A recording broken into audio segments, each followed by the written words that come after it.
Morning student, I am Swati Kaurav, your Hindi teacher. आज हम शुरू करेंगे कक्षा 7 का पार्ट 1, इसका नाम है समर्पण। पहले हम देखेंगे इसमें मुख्य शब्द। अकिंचन, इसका मतलब होता है ना चीज। स्वीकार, स्वीकार यानी प्रतिज्ञा। समर्पित, भेंट करना। शीश, गर्दन। स्वप्न, सपना। नीड़ यानी घोंसला।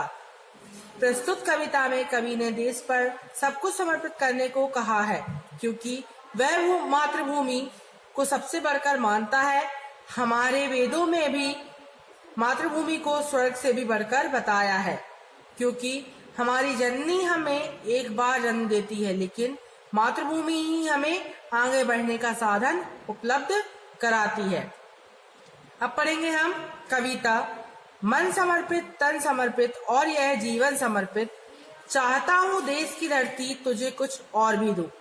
कवि क्या कहना चाह रहा है इन पंक्तियों में कि मन समर्पित, तन समर्पित और यह जीवन समर्पित। चाहता हूँ देश की धरती तुझे और कुछ भी दूं। तो वह अपना तन मन सबको समर्पित करना चाहता है। किसके लिए? देश की धरती के लिए। और भी चाह रहा है वह कि मैं और कुछ भी दूं।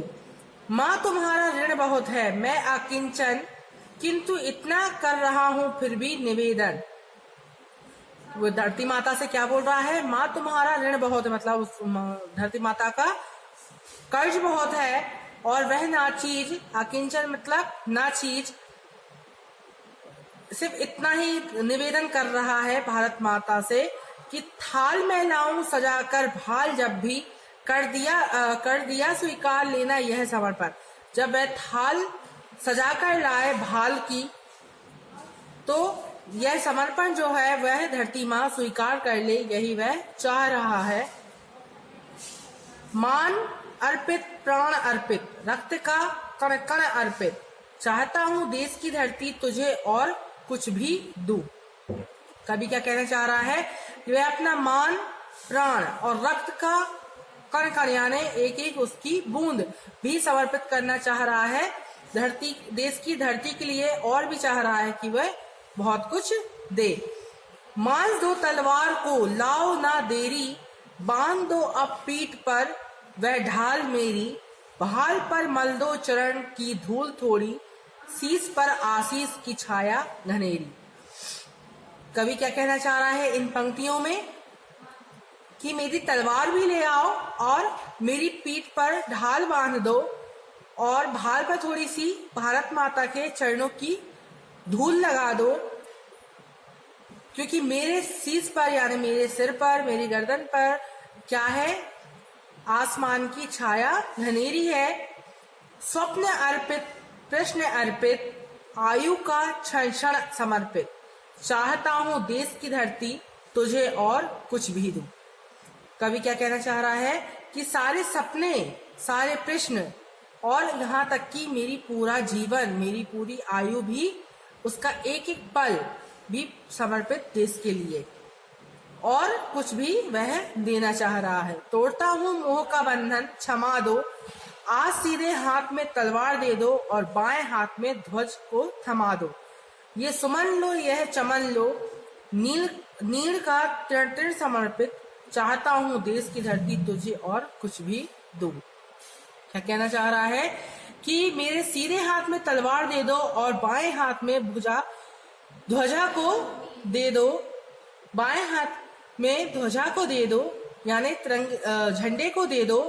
ये सुमन लो, यह चमन लो, ये फूल लो और ये चमन ले लो, और जो घोंसला है उसका एक एक तिनका, तृण मतलब तिनका, भी समर्पित है देश की धरती के लिए। और भी वह चाह रहा है कि सब कुछ निछावर कर दे, किसके लिए? देश की धरती के लिए।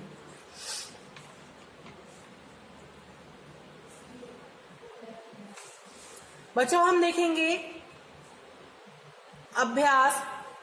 सबसे पहले पाठ ज्ञान, मौखिक। पहला प्रश्न, कवि किसके लिए अपना मन और तन दोनों समर्पित करना चाहता है? तो कवि देश की धरती के लिए अपना तन मन दोनों समर्पित करना चाहता है।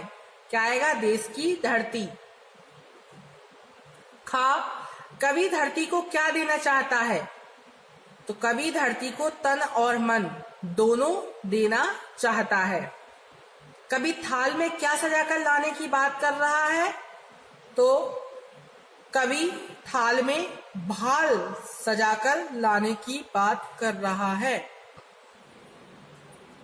लिखित प्रश्न पहला बहुविकल्पीय है, तो इसमें हम देखेंगे कवि देश की धरती पर न्यौछावर करना चाहता है। क्या न्यौछावर करना चाहता है? मन, जीवन, उपर्युक्त सभी। तो मन और जीवन वो सबको समर्पित करना चाहता है। तो ये उपर्युक्त सभी वाला सही है।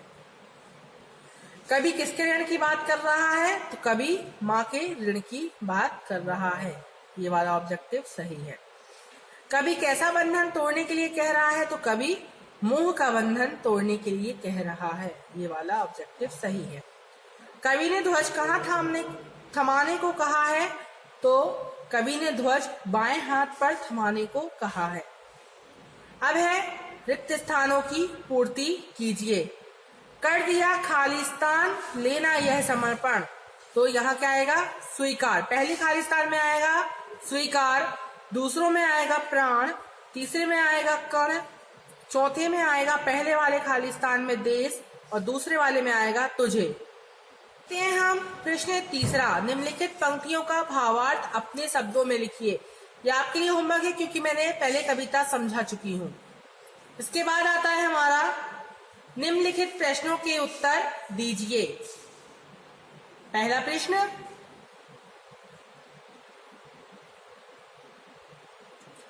कवि अपनी मातृभूमि से इतना प्रेम क्यों करता है? तो हम उत्तर लिखेंगे। उत्तर पहला, कवि अपनी मातृभूमि से इसलिए इतना प्रेम करता है क्योंकि हमारी जननी हमें एक बार जन्म देती है। क्योंकि हमारी जननी हमें एक बार जन्म देती है, लेकिन मातृभूमि ही हमें आगे बढ़ने का साधन उपलब्ध कराती है। दूसरा प्रश्न, कवि ने पीठ पर ढाल बांधने को क्यों कहा है? तो इसका उत्तर आएगा, कवि ने ढाल बांधने के लिए इसलिए कहा क्योंकि वह देश के लिए अपना सब कुछ समर्पित करने जा रहा है। उत्तर दूसरा, कवि ने ढाल बांधने के लिए इसलिए कहा है क्योंकि वह देश के लिए अपना सब कुछ समर्पित करने जा रहा है। प्रश्न तीसरा, कवि ने तलवार को सीधे हाथ में देने को क्यों कहा है? कवि ने तलवार को सीधे हाथ में देने के लिए क्यों कहा है? तो उत्तर, कवि ने तलवार को सीधे हाथ में देने के लिए इसलिए कहा है क्योंकि वह बाएं हाथ में ध्वज लेकर जा रहा है।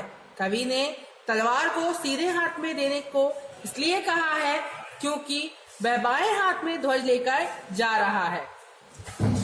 अब हम देखेंगे भाषा ज्ञान। निम्नलिखित भाषाओं की लिपि लिखिए। हमने ग्रामर में पढ़ा है, हमारी हिंदी भाषा की लिपि है देवनागरी, पंजाबी की है गुरुमुखी, अंग्रेजी की है रोमन और संस्कृत की है हमारी देवनागरी। निम्नलिखित वाक्यों में बताइए भाषा का कौन सा रूप प्रयोग किया गया है? भाषण देने में मौखिक भाषा है, बोलकर हम भाषण देते हैं तो यहाँ क्या आ जाएगी? मौखिक भाषा। विज्ञापनों में ये विज्ञापन लिखे हुए आते हैं, हमारे अखबार में आते हैं, ये कौन सी भाषा होगी? हमारी लिखित भाषा।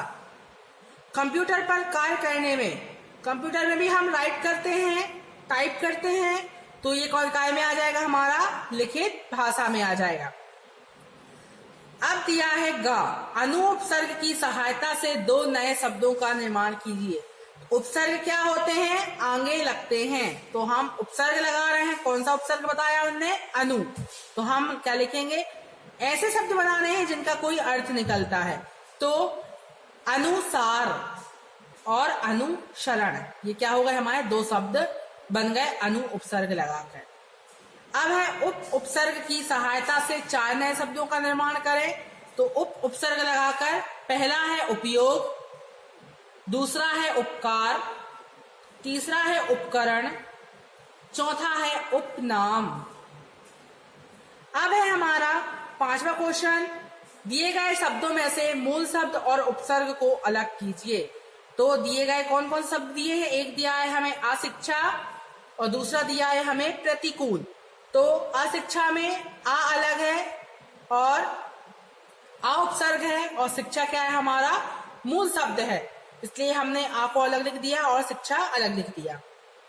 फिर दिया है प्रतिकूल, तो हमारा प्रति क्या है? उपसर्ग है और कूल ये क्या है? हमारा मूल शब्द है, प्रतिकूल।